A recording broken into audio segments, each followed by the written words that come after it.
So the question is, how can you fast forward an interaction with somebody that you're interested in to skip to the good parts?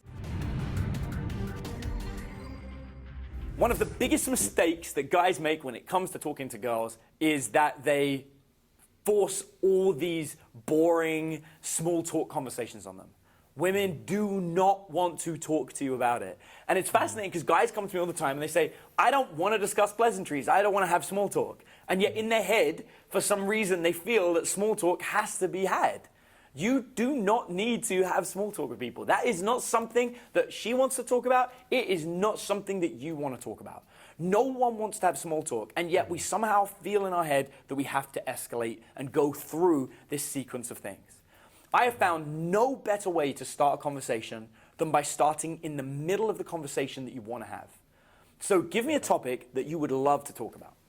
With a girl or with... Yeah. I don't know, what's your favorite sex position? Okay, you would love to have a discussion with someone about what your favorite sex position is. Is that actually a topic you'd like to talk about? Not from the start. Okay, so what would you like to talk about from the start? Be real, be realistic. Something that they're really passionate about.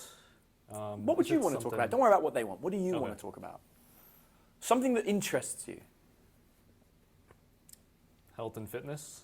Okay, health and fitness. So let's just say that health and fitness is something that you really care about. And this is key, because when you start with, what's your favorite sex position, that's not something you want to start with. So you don't want to start a conversation that way. Likewise, you don't want to start a conversation in small talk, but health and fitness is something you really care about. And obviously you work out, it's something that means something to you. So if we're using that as a common topic, pick one thing in health and fitness that you like talking about. Yeah, like nutrition. Nutrition specifically. All right. Yeah. So where are we meeting this person, this fictional person? Where are we meeting them? Where are we? You pick the location. A juice bar? We're in a juice bar. What a perfect place to talk about nutrition, right? I love that. So you're in a juice bar, you see someone that you're really attracted to, and we want to start a conversation without any of the small talk or any of the pleasantries. And so what you could say is you could go straight up to them and say, so I'm curious, when it comes to picking a juice drink, do you do what I do and over-obsess about all the different nutrients? Or do you just say, you know what, screw it, I'm just going to order the thing that tastes good? So I'm bringing straight into something that I might be thinking in my dialogue. Something I'm more likely to do in a juice bar would be, I can never decide which of these things to get. The menus are far too confusing. I think I might just order what you get. What are we getting? Okay. And that's the kind of conversation I would say to somebody that I'm dating, right? Like, I don't know what to get, there's too much. What are we getting? Right? So by shifting the conversation to a much later part at the beginning, it's much more natural and much easier. I'm more likely to have a really normal conversation. Now, the way that I normally do this is I allow my inner dialogue to go wild. So when I meet somebody for the first time, I will say what I'm thinking as I'm thinking it, right? And so using that as my opening line will almost always bring me into the middle of a conversation, because when you're dating somebody, your inner dialogue is what you use to bring up what to talk to your partner about. Because you're never going to say to your partner after 3 months of dating, hey, what's your name? Because that's weird, right? So we're going to bring up whatever we're randomly thinking of and then use that as part of the conversation. Okay. Right? So by doing that, we just bypassed all the small talk and we're straight into this deeper subject. But we still want to go deep. Real deep. And if you want to have like the best conversations with somebody, then you need to pull out of them the thing that you both truly want to talk about and the thing that you really care about. And in that, I just want you to remember this. The present is where all good conversations go to die. The best conversations are in the past or in the future. It's what you have done or it's what you plan on doing. What you are doing right now sucks. So discussing what we're going to buy in the juice bar will end the conversation rapidly. I'll give you an example about this. I want you to talk to me, but only use things that are happening in the present. Okay. Okay, so go for it. There's a really bright light shining There, on me right now. Yeah, there's definitely a bright light there. Yeah, might as well go blind from this. That would be terrible. And that's the end of the conversation, right?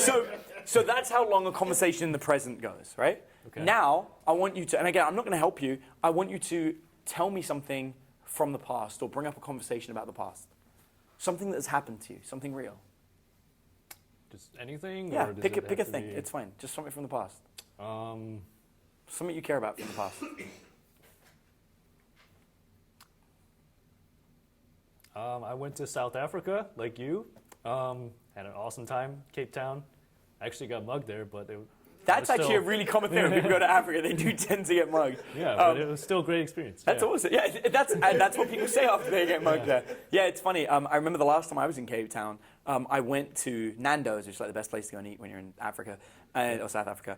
And I brought friends from America with me, and I was like, watch, we're going to get mugged like a bunch of times. And we got attempted to be mugged 3 times, but I got us out of it all 3 times. Okay. Because but I'll teach you my tricks. Which of these 2 conversations was easier, the present one or the past one? The past one, for sure, yeah. Because all conversations die in the present.